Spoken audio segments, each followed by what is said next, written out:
hybride, hybride rechargeable ou 100% électrique. Sur le papier, c'est l'avenir. Dans la vraie vie, certains modèles vont surtout vider ton compte plus vite qu'un plein d'autoroutes. Certains commentaires laissent entendre que tous les PHEV seraient soit des arnaques, soit des miracles roulants. La vérité, comme souvent, est plus nuancée. Dans cette vidéo, on reprend les modèles point par point, avec des faits vérifiés, et on corrige aussi quelques idées reçues pour que tu saches vraiment ce que tu achètes ou ce que tu dois fuir. 10 hybrides à éviter.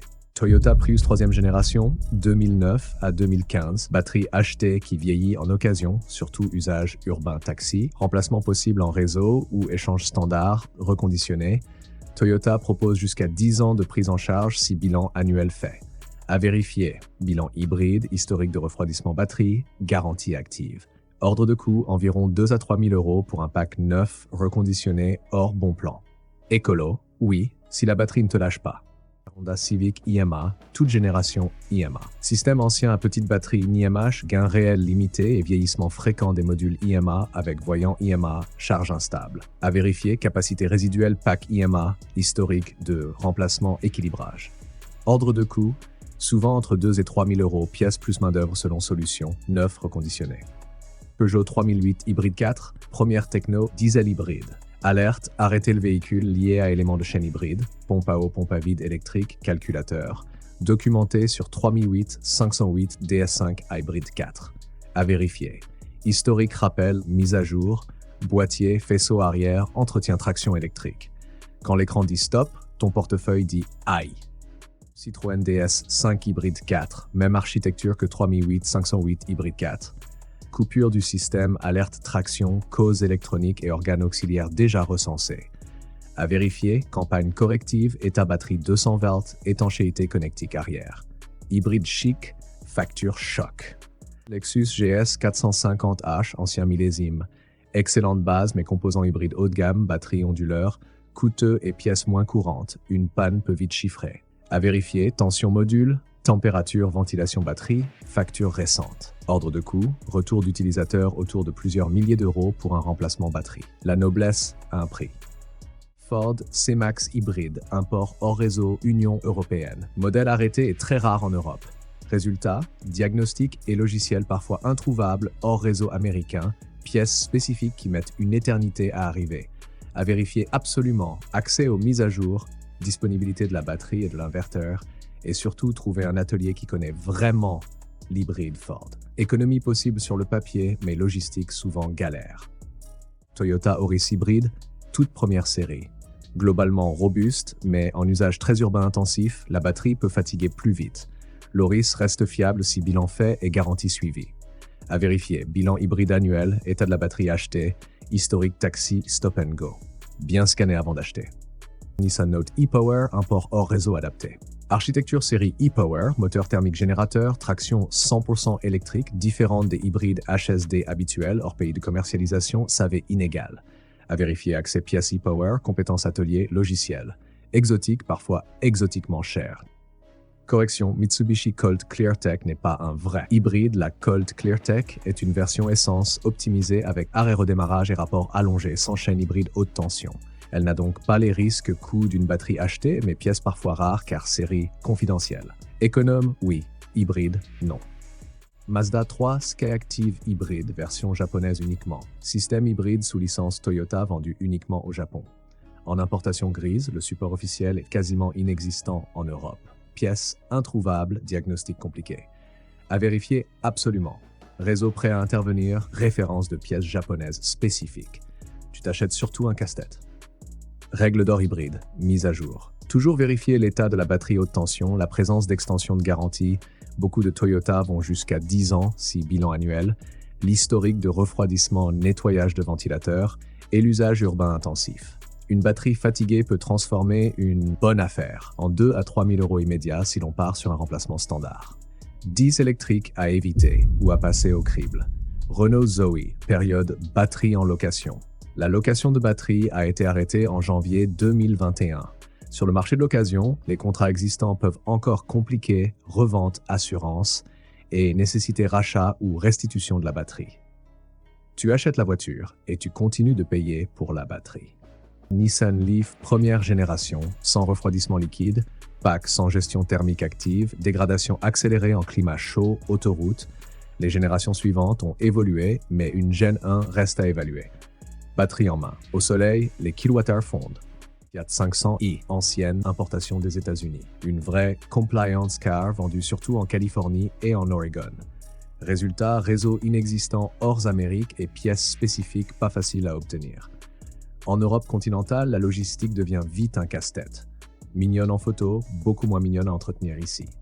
BMW i3X, le prolongateur essence ajoute un moteur à entretenir, vidange liquide de refroidissement, plus complexité en plus à l'âge, 2 énergies, 2 entretiens. Tesla Model S, 2012 à début 2010. Problème bien connu de puce eMMC dans le calculateur multimédia MCU, écran noir, perte d'information et limitation de charge. Tesla a lancé un rappel avec remplacement, mais toutes les voitures n'ont pas été corrigées.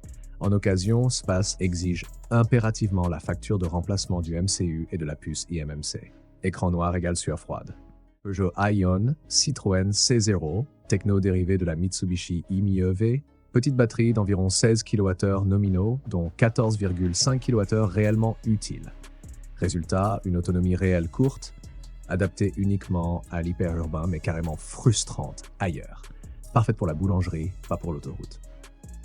Volkswagen e-Golf, premières années, petite batterie 24,2 kWh puis 35,8 kWh à partir de 2017. Usage urbain, ok, vite limitant hors ville, bien visé millésime tardif.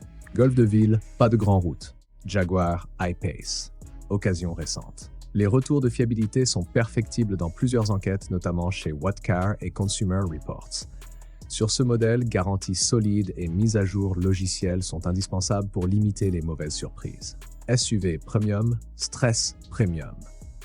Opel Ampera E, modèle rare en Europe, avec en plus des rappels liés aux batteries LG issues de sa cousine Chevrolet Bolt EV.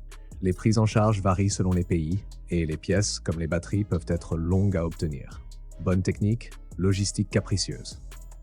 Smart Fortwo Electric Drive ancienne, très petite autonomie, remplacement de batterie HV hors garantie potentiellement très coûteux, estimation à 5 chiffres, marché US. Sympa en centre-ville, pas sympa si la batterie lâche. 10 hybrides rechargeables à éviter. Ford Kuga PHEV. Depuis 2020, rappel en série. Problème majeur, rappel massif en 2020-2021 pour risque d'incendie lié au pack batterie. Consigne officielle Ford, ne rechargez pas votre voiture. Actualité, de nouveaux rappels ont été signalés début 2025 en Europe pour les mêmes causes, ce qui ternit encore sa réputation. Usage réel, consommation correcte, batterie pleine, mais dès qu'elle est vide, lourd SUV, essence, gourmand. À retenir, si tu veux un Kuga, prends plutôt l'hybride simple, non rechargeable, bien plus fiable. Mitsubishi Outlander PHEV, ancienne génération 2013-2018. Particularité, pionnier des PHEV en Europe, énorme succès commercial. Problème, sur autoroute, batterie vite épuisée, tu traînes presque 2 tonnes avec un 2.0 essence qui boit. Consommation réelle, souvent le double des promesses. Fiabilité, plutôt correcte sur la partie électrique, mais entretien cher et pièces parfois longues à obtenir. À retenir, bon si usage urbain plus recharge quotidienne, mauvais sur long trajet. BMW X5 xDrive 40 et première génération 2015-2018, moteur 2.0 turbo 4 cylindres, batterie 9 kWh. Problème pour un SUV premium lourd, moteur trop petit, surconsommation une fois batterie vide. Fiabilité, les premières batteries ont eu des problèmes de gestion thermique et d'autonomie réelle. Facture salée en cas de panne, pièces BMW plus hybridation, un double coût. Les dernières versions 45 et 50e sont bien meilleures, mais évitent les premiers modèles.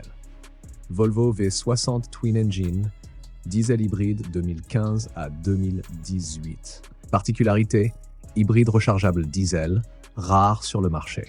Problème, double complexité, diesel plus électrique, entretien cumulatif, coût élevé. Retour, souci d'injecteur, filtre à particules, plus la batterie, pas l'équation la plus zen. À retenir, Volvo a abandonné le diesel hybride, signe que ce mariage n'était pas une réussite. Peugeot 508 PAV, première série dès 2019. Moteur 1.6 PureTech Turbo, plus batterie 11,5 kWh. Problème, autonomie électrique réelle limitée, 30-40 km selon retour, et quelques soucis électroniques signalés, bug logiciel, recharge capricieuse. Campagne, mise à jour et rappel logiciel régulier, donc à vérifier avant achat d'occasion. À retenir, intéressant si usage urbain, mais pas si tu fais surtout de la route. Volkswagen Golf GTE première génération 2014-2018. Problème, batterie défaillante rapportée, module de charge coûteux à remplacer. Fiabilité, pas catastrophique, mais pièces très chères, hors garantie. À retenir, la GTE récente E-T après 2020 est plus aboutie, mais méfie-toi des anciennes. Audi A3 e-tron 2014-2018, cousine technique de la Golf GTE. Problème, même souci batterie et charge, avec le badge Audi qui gonfle les factures. À retenir, cher à entretenir pour une techno pas encore fiabilisée à l'époque. Mercedes GLC 350e, ancienne génération 2016-2019. Problème, une fois batterie vide, et ça arrive vite, conso énorme pour un 2.0 essence qui doit tracter presque 2 tonnes. Fiabilité, batterie et électronique complexe, pièce Mercedes, prix premium. À retenir, bon produit si usage urbain plus recharge quotidienne, sinon gouffre à carburant. Hyundai Ioniq PHEV, premier millésime 2017 à 2018. Avantage, une voiture globalement bien conçue et agréable. Problème, autonomie réelle limitée, entre 25 et 40 km sur autoroute, avec en plus des retours clients signalant des soucis de charge ou de logiciel. Les modèles produits après 2019 ont été corrigés, mais les premiers exemplaires méritent une bonne dose de prudence. Bien pensé, mais pas sans rater au début. Kia Optima PHEV 2016 à 2019. Problème, modèle très rare en Europe, donc pièces et réparations parfois difficiles à obtenir. Retour client, fiabilité pas catastrophique, mais un vrai manque d'expertise dans le réseau. À retenir, un bon produit mal distribué qui devient compliqué à entretenir. La discrète qui peut vite tourner au casse-tête. La règle d'or du PHEV, si tu recharges tous les jours et que tes trajets sont courts, un PHEV peut être un bon compromis. Si tu oublies la prise ou que tu fais beaucoup d'autoroute, c'est une fausse bonne idée.